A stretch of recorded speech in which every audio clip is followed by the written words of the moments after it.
Order. Order. I now call Secretary Robert Jenrick to make a statement. Thank you, Mr. Speaker. And with permission, I wish to make a statement about Liverpool City Council. Merseyside police have been carrying out an investigation involving a significant link to Liverpool City Council. Last year, this led to arrests on suspicion of fraud, bribery, corruption, misconduct in public office, and witness intimidation. On the 17th of December, I informed the House that additionally, persuasive evidence had been presented to me regarding the Council's planning, highways, regeneration, property management functions, and associated audit and governance arrangements. In light of that evidence, I commissioned Max Caller to conduct a best value inspection of the Council. I want to thank Max and his assistant inspectors, Vivian Geary and Mervyn Greer, for their thorough and evidence-based review. I have today placed a copy of their report in the library of the House. It paints a deeply concerning picture of mismanagement, the breakdown of scrutiny and accountability, a dysfunctional culture putting the spending of public funds at risk and undermining the city's economic development. The report identifies multiple apparent failures by Liverpool City Council in complying with its best value duty. This includes a failure of proper and due process across planning and regeneration, including worrying lack of record keeping. Indeed, documentation had sometimes been created retrospectively, discarded in skips, or even destroyed. A lack of scrutiny and oversight across highways, including dysfunctional management practices, no coherent business plan, and the awarding of dubious contracts. A failure of proper process relating to property management, including compliance with the Council's own standing orders, leading to a continued failure to correctly value land and assets, meaning taxpayers frequently lost out. When selling land, the report states that Liverpool City Council's best interests were not on the agenda. Poor governance arrangements for council-operated companies, an overall environment of intimidation described as one in which the only way to survive was to do what was requested without asking too many questions or applying normal professional standards. The review finds that there was a fundamental failure by members to understand and appreciate the basic standards governing those in public service, and with no regular ethics or standards committee and no means of monitoring complaints effectively, there was no established way to hold those falling below those acceptable standards to account. As a whole, the report is unequivocal that Liverpool City Council has failed in numerous respects to comply with its best value duty. It concludes that the Council consistently failed to meet its statutory and managerial responsibilities, and that the pervasive culture appeared to be rule avoidance. It further concludes that changes need to be radical, delivered at pace, and there was no confidence that the Council itself would be able to implement these to any sensible timescale.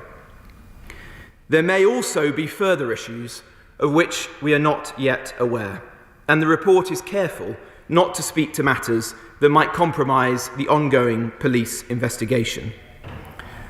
I want to underline the report is not a verdict on all the staff working at Liverpool City Council. In fact, the report commends the hard work and dedication of many.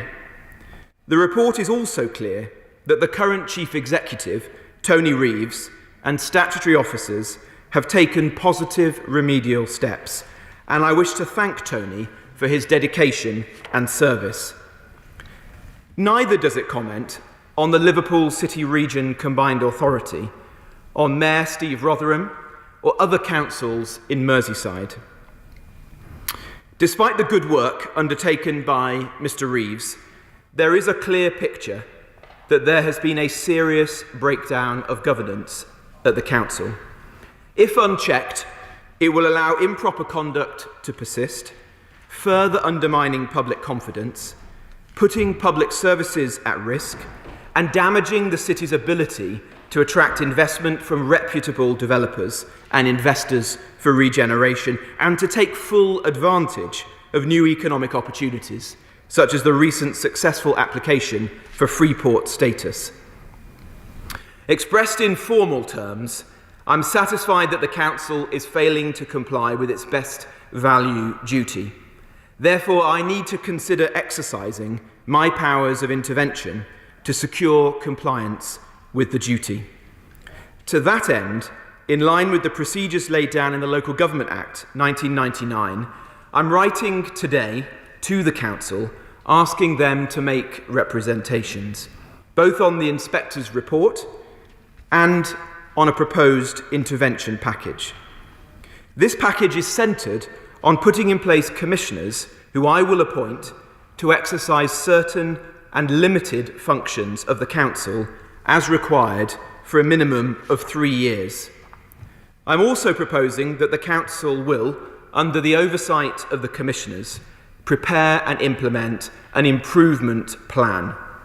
This would require the following provisions. Within 6 months, to approve a suitable officer structure, providing sufficient resources to deliver the Council's functions in an effective way, including the improvement plan and its monitoring and reporting. Within 12 months, to review and change the Council's constitution. Within 24 months, to conduct a review of the roles and case for continuing with each subsidiary company of Liverpool City Council. To create a detailed structure and strategy for the highways function. To establish a plan to deliver an effective file management system. To implement a programme of cultural change so both members and officers understand their roles and the Council's activities are regulated, governed, and breaches are rectified swiftly. To require the consent of commissioners before either member or officer level agree heads of terms for any property transaction, and subsequent consent before any legally binding commitment is entered into. I also propose to direct that prior agreement of commissioners must be attained to any dismissal or suspension of statutory officers or the Assistant Director of Governance, Audit and Assurance or equivalent. Furthermore, any appointments to positions designated as a statutory officer or the head of internal audit must be conducted under the direction of and to the satisfaction of the commissioners. I hope and expect Liverpool City Council to take the lead in this path to improvement. However, given the gravity of the inspection findings, I must consider what would happen if the Council fails to deliver the necessary changes at the necessary speed. I'm consequently proposing to direct the transfer of all executive functions associated with regeneration, highways and property management at the authority to the commissioners. These are for use should the Council not satisfy the commissioners in their improvement processes. As I say, I hope it won't be necessary for the commissioners to use these powers, but they must, in my view, be empowered to do so to deliver the reforms that are required. The commissioners will report to me at 6 monthly intervals on progress being made. Mr. Deputy Speaker, the report also considers the impact of the Council's cycle of elections, where every year is an election year, concluding this system reduces scrutiny and inhibits long-term focus. It recommends that the Council should move to all-out elections and for the Council's size to be reconsidered. Accordingly, I'm also proposing to use my powers under the Local Government Act 2000 to provide for Liverpool City Council to hold whole council elections for the first time from 2023. This will be in addition to proposals for a reduced number of councillors elected on single-member wards, which the report also recommends. I believe it would be preferable to move to a single-member ward system at the earliest available opportunity. I'm now seeking representations from the Council on the report and the decisions I'm proposing to take by the 24th of May. The forthcoming elections will proceed as planned, and Liverpool City Mayor will be elected on the 6th of May, and the Cabinet will then have time to provide their views. If I decide to intervene along the lines I've set out today, I will then make the necessary statutory directions under the 1999 Act and appoint the commissioners, and I'll update the House on any conclusions in due course. Mr. Deputy Speaker, this is a rare occasion when central intervention is required. In addition to the measures I propose today, the government will work closely with the political, the business and the cultural leadership of the city and with the wider region, including with Steve Rotherham, the Mayor of the Liverpool City region. We will do all we can to support the city as it recovers from the COVID-19 pandemic and to give confidence to those who want to invest in the city, to contract with the council and to do business in Liverpool.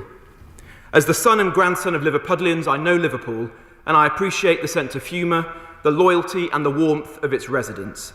I also understand the city's independent spirit, and so I'm clear that we are embarking on a partnership to mend a politics that for too long has been rooted in a pervasive and rotten culture. I'm hopeful that this is the start of a new chapter for Liverpool City Council, because in all of this, it is the residents of Liverpool who are being let down, whose regeneration is being undermined, whose taxpayers' money is being wasted, and whose city is being besmirched rather than cited with municipal pride. Mr. Deputy Speaker, despite the rare cases, like Liverpool City Council, as a whole, councils in this country have a good record of transparency, of probity, of scrutiny and accountability. It is a reputation worth protecting. I will take whatever steps are necessary to uphold the good name of local government and to weed out practices that do it down. I commend this statement to the House. Steve Reid. Mr. Deputy Speaker, I'm grateful to the Secretary of State for advance sight of his statement and the report, and indeed for his openness with me throughout the process. This report raises grave and serious concerns about decision-making in key functions of Liverpool City Council. All councils are under an obligation to meet their best value duty and to ensure value for money at all times. In these respects, Liverpool City Council has been found severely wanting. Labour, both here and our leadership at the City Council, accept this report in full. The Council will respond to the Secretary of State's letter in detail, but we support his intention to appoint commissioners not at this stage to run the Council, as he says, but to advise and support elected representatives in strengthening the Council's systems. This is a measured and an appropriate approach. I want to reassure people in Liverpool that this does not mean government ministers are coming in to run their city directly. This is not, as some would put it, a Tory takeover. It's about the government appointing independent people of the highest professional standing to help the council improve as quickly as possible and intervening directly only if the council's elected leaders fail to implement their own improvement plan. Investigations are currently underway into matters raised in this report, and I will not preempt them. I do, though, want to reiterate my party's absolute commitment to protecting the public interest at all times and to upstanding the highest possible standards in public life. Given the concerns raised in this report, the General Secretary of the Labour Party intends to appoint a senior figure to lead a review and reassure the people of Liverpool that the Labour Party takes these concerns seriously and will take action against anyone in our ranks who is involved in wrongdoing of any kind. Our councillors in Liverpool have already met with senior Labour councillors from other parts of the country who will support them in strengthening the City Council's defences against any risk of fraud. The overwhelming majority of councillors and frontline staff will be shocked by what they read in this report. And as the report and the Secretary of State have made clear, the severe institutional weaknesses identified here do not obscure the outstanding work they have all done together over many years. The Prime Minister was right to praise the Council's impressive work in getting the city through the pandemic, and I want to add my thanks to everyone who continues to play a part in that. In particular, the report praises the Council's Chief Executive, Mr Tony Reeves, and I offer my support to him and to the Acting Mayor, Councillor Wendy Simon, for the work they have already started to put things right. I'd also like to put on record my thanks to Mr Max Caller and his team for putting this very important report together. Mr Deputy Speaker, this is a moment for change, and I know that everyone who cares about the great city of Liverpool and its wonderful people will accept this report and use it to strengthen the Council for the future. Mr Deputy Speaker, can I thank the Honourable Gentleman for the remarks that he's just made, for the way in which we have worked together over the recent months. He has been most helpful and constructive, and I hope that can continue. Can I thank him on behalf of the government for the remarks he's just made with respect to the Labour Party, with respect to the Labour group on Liverpool City Council. That's extremely welcomed. The step we've made today is unusual, and it's better to do this in a cross-party way. We all share the same interests, which are the delivery of public services, ensuring that the people of Liverpool get the value for money and the council that they deserve, and ensuring that it can attract the inward investment, the regeneration and the good quality development that the city certainly needs and we want to see delivered as we come out of the pandemic. He was right, and I thank him again for highlighting the Chief Executive, Tony Reeves, who has done an outstanding job. And in my remarks earlier, I praised his conduct and that of the other statutory officers at the Council. He's also right to say that this report focuses on particular functions of Liverpool City Council and does not comment on the wider delivery of public services in the city by the Council. There is no reason to question the delivery of adult services, children's services, other important functions that people in the city rely on. And he's also right to praise the work of many people in Liverpool, including within the City Council, in their response to the COVID-19 pandemic. I would underline my remarks once again that this is a report about Liverpool City Council. It is not about the neighbouring councils across Merseyside, and neither is it any reflection on the Mayor of the Liverpool City region, Steve Rotherham, and I extend my thanks to him once again for his cooperation and support. It's right that we take this action, and I hope that we can continue to work together on it. None of us do this lightly.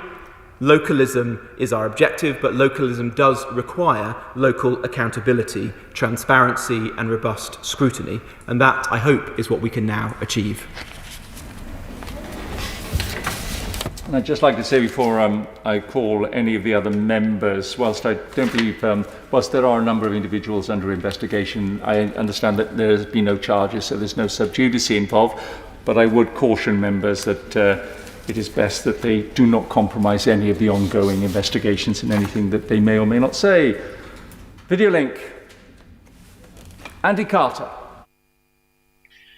Thank you very much, Mr Deputy Speaker. And can I also thank the Secretary of State for his statement today and welcome the steps he's outlined in relation to Liverpool City Council. And I welcome the steps he's taking to preserve the good name of local government too. I regularly hear from constituents with concerns in relation to the level of commercial activity that councils are now undertaking. Does he agree with me that some of the transaction councils are involved in are incredibly complicated, well beyond what councils would have traditionally been involved in, and that external audit and public scrutiny needs to be reviewed and greatly improved to protect taxpayers' interests? Secretary of State. Well, my honourable friend, I think, raises an important point. We ask a lot of local councils, and we'll ask it once again as we come out of the pandemic. We want them to be regenerating town and city centres. We want them to be investing in new housing, but we want them to do so carefully and not to invest in risky investment, not to transfer toxic assets from the private sector to the public sector. We've taken action as a government through reforming the Public Works Loan Board, through providing further guidance to local councils, and through the work of the report we commissioned from Sir Tony Redmond to ensure that the sector improves the way it handles this situation.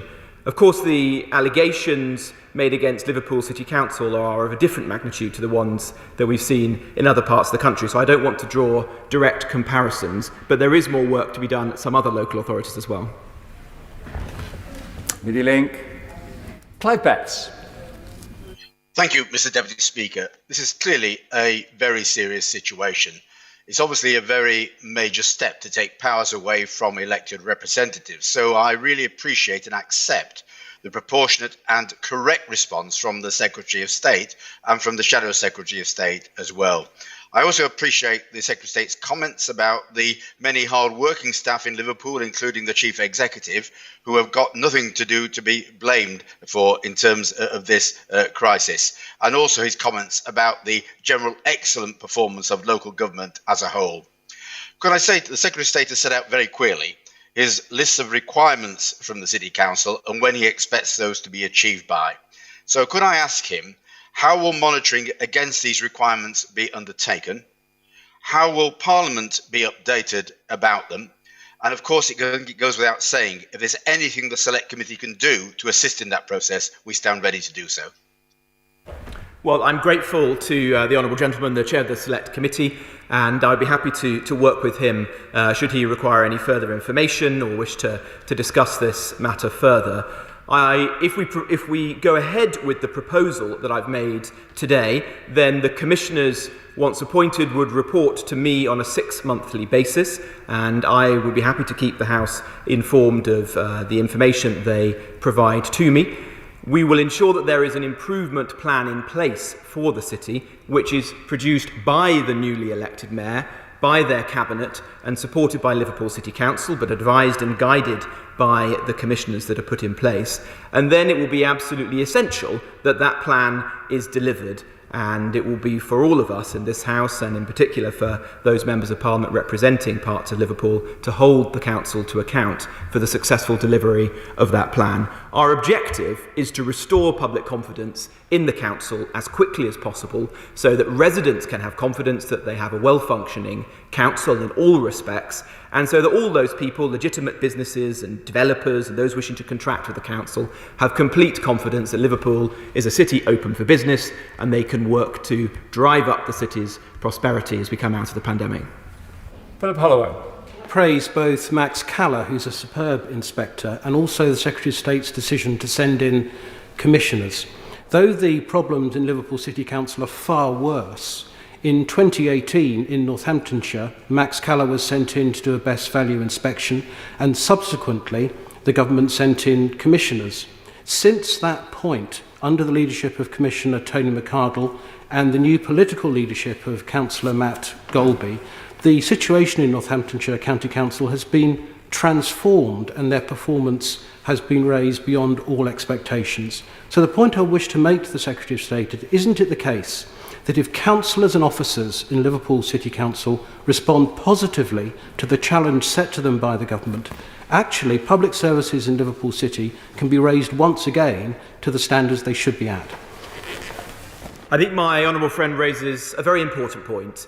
My predecessors have used their powers of intervention very sparingly. They've done so on a small number of occasions in Doncaster, in Rotherham, in Tower Hamlets, in Hackney and in Northamptonshire. Each occasion was very different, but in most of those cases the intervention has proved successful and it has turned councils around. The commissioners will behave sensitively, will support the elected leadership of Liverpool City Council, and will ensure that confidence is restored, public services are delivered properly, and taxpayer money is spent wisely. This does require now leadership from the politicians in Liverpool, those who will be elected in the local council elections to come. But I look forward to working with them, and if we do appoint commissioners, expect the commissioners to work with them constructively and productively at all times. Ian Byrne. Thank you, Mr. Deputy Speaker. I refer members to my register of interests. I will read the report in full today when I receive it. It's been a great honour to work alongside many Liverpool councillors and council staff who worked so tirelessly to protect the people of Liverpool before and during the pandemic, and indeed were recognised for this work within this chamber. So can the Secretary of State give my great city and its people assurances that this crucial work, on which so many of our constituents rely on, will continue, and that these vital services will be both resourced and protected. Well, I thank the Honourable Gentleman for those remarks, and I share his thanks and praise for many of the staff of Liverpool City Council, for the wider health and social care sector across the region, for the good work that they've done over the course of the year, in which myself, the Health Secretary, and indeed the Prime Minister has praised them for on many occasions. We want to ensure they continue to have resources, and we want all of government to see this as a moment in which, far from stepping away, rather we should redouble our efforts to support the city through a potentially difficult period. And I will be convening my cabinet and ministerial colleagues in the coming days to reiterate that message to them and ask them to do even more to support Liverpool. There have been good news in recent weeks, including from my right honourable friend the Chancellor, Liverpool was successful in his application for Freeport status, and that's just one example of good news and investment that I hope will take the city forward in the years to come. Richard Holden. Thank you very much, Mr Deputy Speaker, and I'd like to thank the Secretary of State for his statement. It's clear that too many senior people at Liverpool City Council have failed that great city during this pandemic. But it's not just there. Nottinghamshire City Council has given its councillors a bumper pay rise, even after bankrupting the council. And at Durham County Council, Labour run for 102 years. They're spending £50 million plus on a new county hall and a floodplain. And at the height of the pandemic last year, they approved a new 3,500 square foot roof terrace for themselves. Does my right honourable friend agree with me that this shows it's not only in Liverpool where the Labour Party has got its priorities wrong, and where Labour councillors are putting themselves above the people they serve? Well, all councils have a fundamental duty to their residents to provide good value for money. And at the heart of our decision to intervene in Liverpool to commission Max Caller and his report was persuasive evidence that they were falling below that standard. And that is what Max Caller has indeed concluded today. All councils need to ensure they're providing good quality public services and that they are taking care with the money that they're entrusted to. I hope that we can correct the situation in Liverpool that has now gone on for too long, and that other councils across the country in different situations also take note and take particular care when spending the public's money. Paula Barker. Thank you, Mr Deputy Speaker, and I would also like to pay tribute to the incredible staff at Liverpool City Council during this very difficult time. And I thank the Secretary of State for coming to the House today and hope he will agree to meet with the 5 members for Liverpool at the earliest opportunity. I, for one, do not doubt the seriousness of the issues that have been raised today, and I look forward to receiving a copy of the Caller report. That public resources have been put at risk is deeply worrying because resources are needed for investment in the vital services on which my constituents depend. And that is even more so at a time when funding has been cut year on year. So will the Secretary of State take this chance to reassure my wonderful city and anyone concerned that commissioners will be totally independent and their focus will be working on the interests of the people of Liverpool? I certainly can. The commissioners will be appointed by me and will work to me, but their task is to support the city and its elected leadership to ensure that a good and credible improvement plan is brought forward as quickly as possible, and then that is implemented, and that the mistakes and errors and omissions of the past are put right, so that confidence can be restored to the city, so that the Honourable Lady's constituents can know in confidence they've got a well-functioning City Council, and that we can move forward as swiftly as possible. I share her support for the city. It's a great city. It deserves a good, functioning City Council, and that's exactly what we want to achieve. Biddy Link. John Howe. Thank you, Mr Deputy Speaker. Does this sad but not but very welcome action not send a firm indication to all councils that we will step in where irregularities over best value, particularly in planning, occur? And would he also comment on his remarks about the need for whole council elections? And does that mark a change across the whole of the country in trying to rid ourselves of those councils that go for elections every year? Well, the report that we've laid today makes 2 specific recommendations with regard to Liverpool City Council, as I outlined earlier. Firstly, recommending that we move as swiftly as possible to hold council elections, and secondly, recommending single-member wards. This recommendation will, subject to the views of those who will come forward over the coming weeks, be implemented. But I do agree that it has wider application, and that a thread that we have seen through a number of failed councils has been a lack of scrutiny and accountability for members where they've been in multi-member wards, and where having elections time and again in thirds has led to a lack of scrutiny and a lack of focus on the council. So I would like to see more councils take note of these recommendations and implement them on their own regard. Kim Johnson. Thank you, Mr Deputy Speaker. I'm a very proud Scouser, but listening to the Secretary of State read the contents of the very damning report makes me angry, as will the whole city when the report is made public. But we are a resilient city and we will fight back from this. The city deserves a well-run council with stronger, more transparent governance procedures that are more able to manage public finances. Important steps have been made to do the rights from the wrongs at the council by the current Chief Exec Tony Reeves and the acting mayor. So can the Secretary of State confirm the timetable for the proposed interventions by commissioners, and whether this will be reviewed and monitored and reduced if progress is made at speed? And can you tell us what the role of the Chief Executive and the elected councillors who have supported our community so well during this crisis will play in rebuilding the trust to the public? Thank you, Mr Deputy Speaker. Well, like her fellow Liverpool colleagues, can I thank her for the way in which she's spoken this afternoon. The timetable for the period ahead is that the report is now available for members of the public, for colleagues in Parliament, and for the Council to review and consider at length. They have until the 24th of May to revert to me with comments and representations.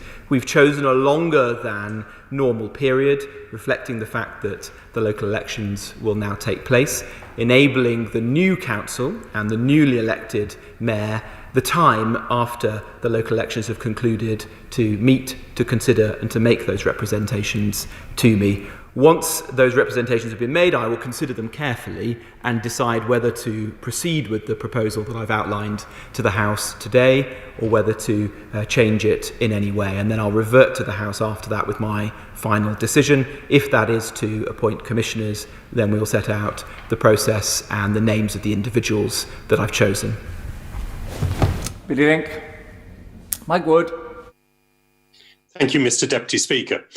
The allegations my right honourable friend describes will be familiar to many residents of Sandwell Borough as well. As a former local councillor, I know how important it is that elected members are able to both guide and to scrutinise officers. Does he think that the reason why Liverpool City councillors have been unable to do this in this instance is due to lack of powers, lack of capacity, or lack of capability? Well, I would recommend that the Honourable Gentleman reads the report by Max Caller, which sets out his observations, having spent the last 3 months working in and around the council, having dozens, if not hundreds, of conversations and interviews with councillors and with officers.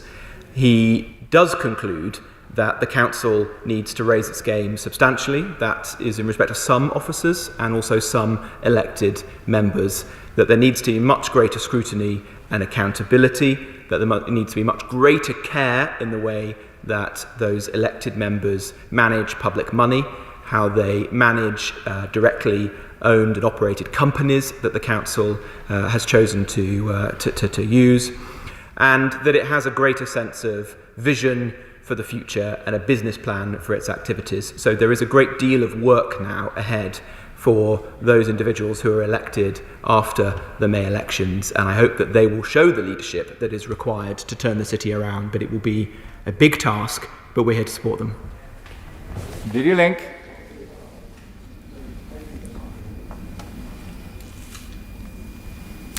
We've got Dan Carden there. We've got Dan Carden. We'll just hold on that and go straight to Damien Moore. Damien Moore. Thank you, Mr Deputy Speaker, and I thank my right honourable friend for his statement today. As he knows, Mr Speaker, my constituency of Southport, although I'm not in the Liverpool City area, is part of the Liverpool City region. Given our proximity, this situation is causing alarm to my constituents. But will my right honourable friend take further action to allay any fears that my constituents have about our own local authority, but also meet with me to discuss better scrutiny arrangements for local authorities like mine to give further reassurance to constituents? Well, I'd be happy to meet with my honourable friend, and I should have said in answer to the honourable lady opposite that, of course, I'd be happy to meet with Liverpool City members as well. I believe they met with the local government minister earlier today, but I'd be happy to have a further conversation with them. I should say again that this report is specific to Liverpool City Council. It is not a comment on the neighbouring councils that make up the Liverpool City region, but I understand he may have concerns about his own council, and I'd be happy to discuss those. Video link. And there you are, Dan Carden. Thank you, Mr. Speaker. I'm grateful to the Secretary of State and my honourable friend, the Shadow Secretary, for their statements. We all appreciate the seriousness of the situation. Clearly, we do need to see real change and robust new safeguards that guarantee transparency and accountability. The people of Liverpool must be part of that process. And this week, I've been contacted by local people concerned that sending commissioners into Liverpool amounts to a takeover by Whitehall. So would the Secretary of State take this opportunity to outline to my constituents how their voice and their democratic rights will be respected? Well, the elections will go ahead in May, and they will see a new directly elected mayor elected. They will also see new councillors elected to the council and the cabinet appointed by the new mayor. It's important that then those individuals firstly make representations to me about the report and what they want to see happen. And depending on the ultimate course of action that I take, having listened carefully to those views, if we do choose to appoint commissioners, as I've proposed today, those commissioners will be going to Liverpool to stand behind the elected mayor, the cabinet and the elected members of the City Council, not to tell them what to do, but to guide and support them. And I very much hope that the elected members, elected by his constituents, will rise to the occasion, drive the change and reform that's needed on the City Council, and the commissioners will never need to exercise their powers. We have given them the authority to act, should they need to, given the seriousness of some of the allegations, but it is not our hope or expectation that those powers will be exercised. Media link, Dame Diana Johnson. Thank you, Mr. Deputy Speaker. As the Shadow Secretary of State said, my party supports the 7 Nolan principles on standards in public life, be it in town halls or Whitehall, underpinning the Councillors' Code of Conduct and the Ministerial Code. Now, the Standards Board, which promoted high ethical standards in local government and oversaw the nationally imposed Code of Conduct, was abandoned in 2012 by the Secretary of State's government. Considering today's statement, does the Secretary of State think that that was a mistake? Well, there has been a significant piece of work undertaken by the Committee on Standards in Public Life with respect to the way that ethics and standards are applied within local government at all levels, from parish councils, where we do unfortunately very rarely but on occasion see issues of misconduct, bullying and harassment, right the way up to larger councils of the scale of Liverpool City Council. And I'm carefully considering their views on how we should proceed, and we'll be responding to that in due course, and that will set out the government's view and the actions that we're minded to take to ensure that there are always correct processes and always routes for redress, regardless of who is at stake, and that I think will provide many of the answers to the Honourable Lady's questions. Mr. Wakeford. Thank you, Mr. Deputy Speaker. The report outlined by my right honourable friend mentioned a number of very serious failings by the Liverpool City Council over many years. And does he agree that in addition to the steps being taken to improve the council's financial position, an entirely new culture needs to be embedded at the council, and one that puts the residents of Liverpool first? Yes, the report is clear that a major cultural change is required at the council. Mr. Caller concludes that that will require radical change, both by some members and by some officers. I hope that those steps will now be taken. They are absolutely essential if we're going to restore confidence in the council. That's our objective. I'm sure it's the objective of most reasonable people in the city of Liverpool, and we'll be working together to achieve it. Video link. Rachel Hopkins. Thank you, Mr. Deputy Speaker, and I refer to my register of interests. And having served as a local councillor myself, I've seen the positive difference that local government can make in our communities, despite tough financial circumstances. I know there will be thousands of councillors and council officers who are going above and beyond during the pandemic, including in Liverpool, who will be shocked and saddened by the report's findings and today's announcements. So, does the Secretary of State agree with me that today's announcement is the exception not the norm for local government? So we can reassure those from across all our political parties who are standing for election in May and who want to do the right thing by serving their local communities to the best of their abilities. The Honourable Lady makes an extremely important point, and one that I made in my opening remarks. This is a rare intervention. Interventions of this nature have only been made on a handful of occasions in the last 20 years. We do so carefully and with a heavy heart, but because it's necessary to ensure that this council can reform, can change its ways, and we can ensure that the people of Liverpool get the good quality government that they deserve. This is not a reflection on local government more generally across this country. In fact, we are taking this action to defend the good name of local government across this country. And I want to pay tribute to officers and councillors the length and breadth of England for the good work they do day in, day out. Video link. Bob Blackman. Thank you very much, Mr. Deputy Speaker, and I'd like to thank the Secretary of State and the Shadow Secretary of State for the comments they've made in a bipartisan manner.